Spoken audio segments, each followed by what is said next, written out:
My name is Tanya Vialva-Duke. I work at Atlantic Records. I am a tour marketing manager and artist development manager here. I manage Alicia Credi, Don Tolliver, uh, Callie, Kalani, Little Tyler. I've handled P&B Rock before he passed away. I've had 22Gs, Rico Nasty, Quando Rondo, and I have a lot more, but I can't go through all the list right now. There's like I can't remember off the top of my head. Perfect. So my first question is, in your experience, what are the key things that you've seen that make you think a new artist has the potential for growth? It's their drive, how bad you want it. Like, I can't want it more than you, you know? So if you're willing to work hard to do the rehearsals and show up in places that maybe you don't want to be there, I'll work just as hard as you, if not harder than you, to make sure that we can get the results that we need for whatever situation that we're about to approach. When you're looking at new artists and potentially working with them, do you look for artists that already have some traction, or are you fine with starting brand new with people and helping them develop their audience and their craft? It's a little bit of both, honestly.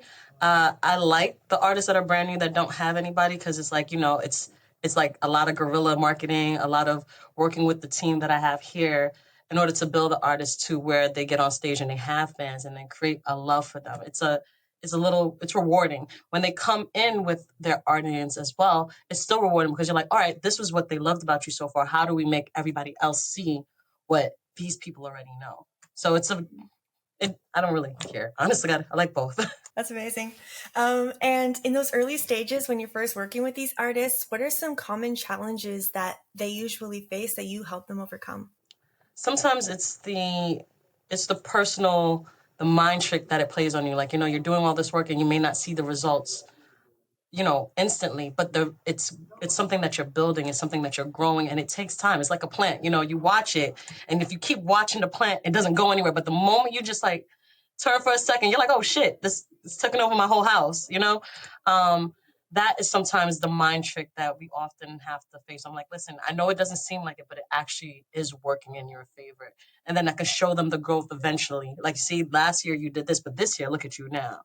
And artist development isn't something that's overnight. Some people are lucky, there are the ones that come out of the blue, but generally it's something that takes time to happen. How important do you think personal branding is when you're first developing an artist? Like, do you share any tips with them on things they do on a daily, weekly basis to build a personal brand around them, separate them from other artists? Choose one thing that you love and talk about it, because your natural passion for whatever it is going to come out. Maybe you like cooking. You play your music in the background while you're cooking and be like, yo, this song inspired me. When I hear this song, I want to make spaghetti and meatballs. Let me show you how I make my spaghetti and meatballs. Something that always ties back in. It doesn't have to be 100% music related, but you should show that you have passion. You're just a passionate person, or you have passion outside of just a horse with blinders on, because sometimes people want to know the whole you, not just the part of you. That's a good point. Also probably makes it easier to make content because you don't really have to think too hard. You just do what you're already doing and document it. Yeah, like I see a lot of people sometimes when they're on the road, they just take pictures of the road and the jokes that they have or what snacks are on the road today, something like that. But it's like, I'm hunting for my favorite soda. I've been in 6 states. I can't find it. Help me find this soda, like kind of thing. And that often is funny because you see the trial and tribulations just to get this one thing that you can't get anywhere else. I really love that idea. Speaking of being on the road, I'd love to talk a bit about tour marketing since I know that I'm very involved with that. From your experience, what are some overall effective tour marketing strategies that are really working well for your clients? That is one of them. The talking about other things outside of just music, maybe tour life, is also very effective. Like, people always want to see peek behind the curtain and seeing who this person is when they're not on stage, because it's a persona, so they want to know who's the person behind the persona. And I find like connecting with your fans on a personal level really moves the needle more than anything else. Amazing. How can small to medium-sized artists who don't have a big team or the budget to like hire a music director or a stylist, how can they look and feel good in those smaller venues and really make an impact? You kind of have to gauge yourself, like trust your own instincts. Like, you know what you like to wear, you know what looks good on you. You have to maybe use your friend's honesty and don't take it personally. Like, if I use the people around you and use the resources that you have in order to build out a set and a look that suits you or suits the artist that you want to portray to be. Um, it's one of those things like you may not have money, but you always got a friend somewhere, you know? Maybe the hardest critic probably will be your mom, but your mom is not going to lie to you, you know what I mean?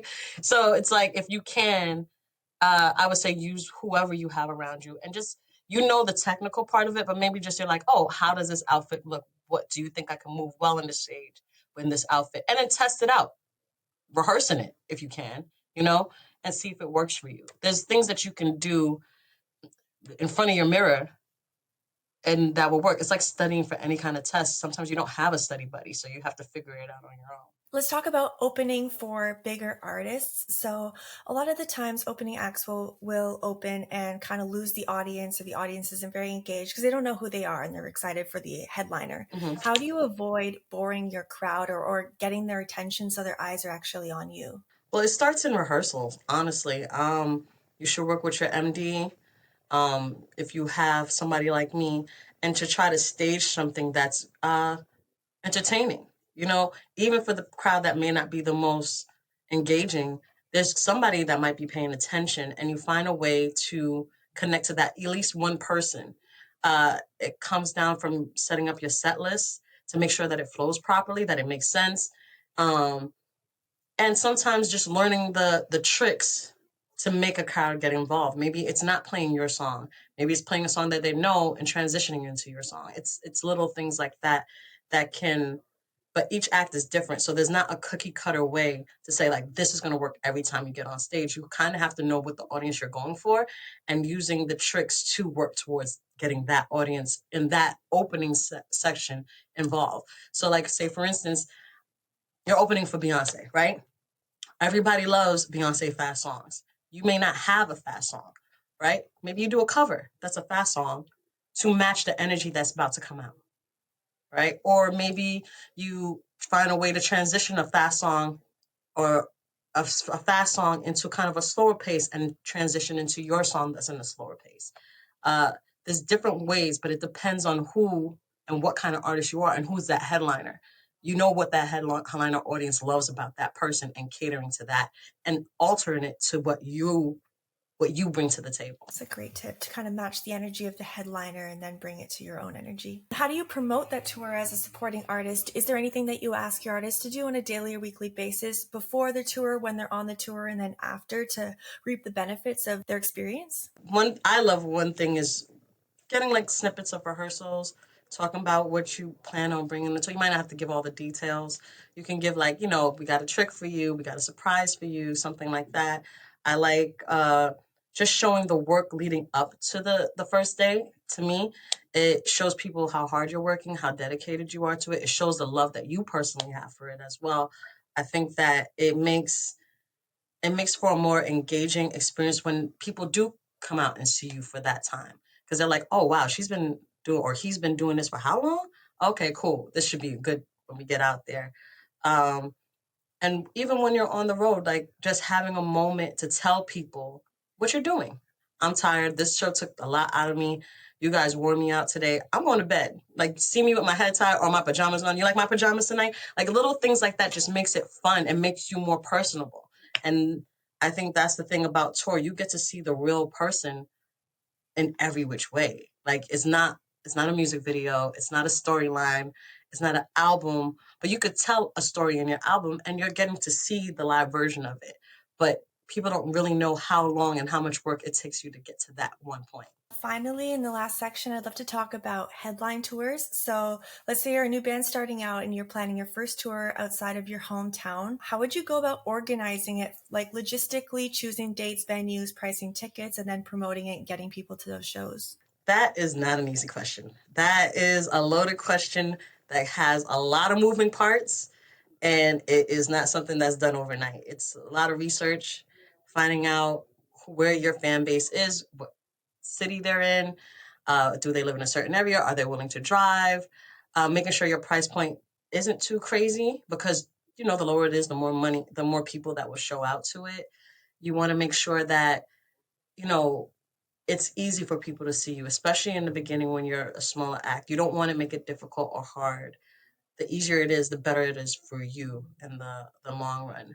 I wouldn't focus on too much making a profit, because not all the time when you're going out on your first headline is going to be that. It's more about touching the people and making sure that you can have some sort of connection to it. I feel like having your promotion together helps. The more you talk about it, the more you tell people about it, and not just putting up a flyer. You know what I mean? It's really like showing what you want to bring to the table, not giving everything away, but just like teasing it more than anything else. Uh, you have to find a way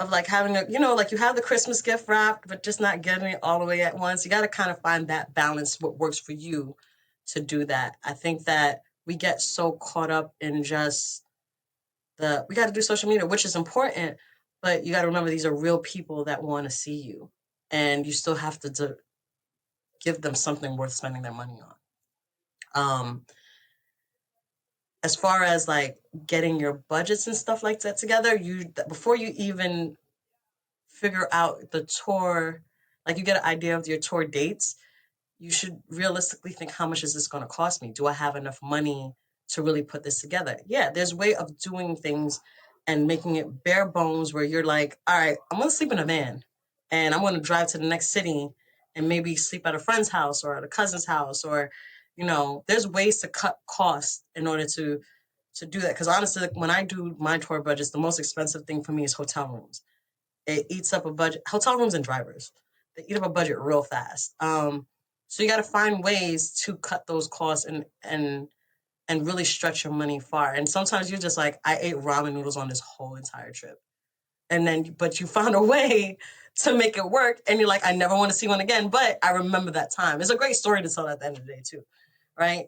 Um, it's one of those things where if you know you're going to Detroit, right, and you have a strong fan base in Detroit, maybe you go to Detroit 2 days early and you ask your fans where you should go eat, or where you should go and find something special to do. I'm here for an extra day. Come meet me here. Or after the show, oh, I'm going to be here for another day. Come meet me here. So that way you can actually have that one-to-one connection with them versus just somebody who's on a stage or on a screen that they can't really touch or see.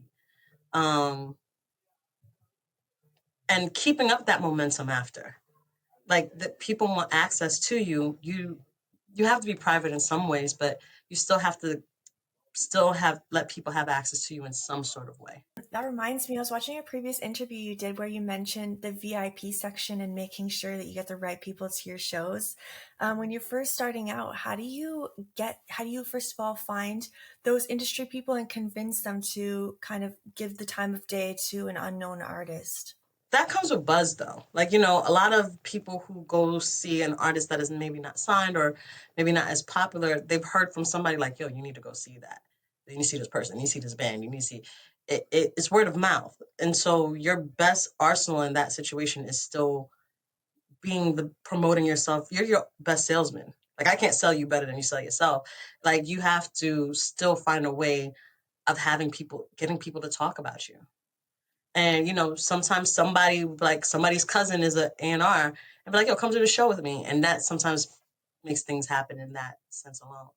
So it's still, the word of mouth still goes far.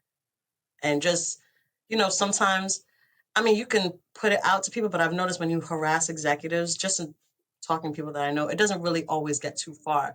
But if they happen to find it on their own, or sometimes they go to the opening for a bigger show and they see you there and they're like, oh, wait. So it's like, sometimes it's luck, honest to God, too.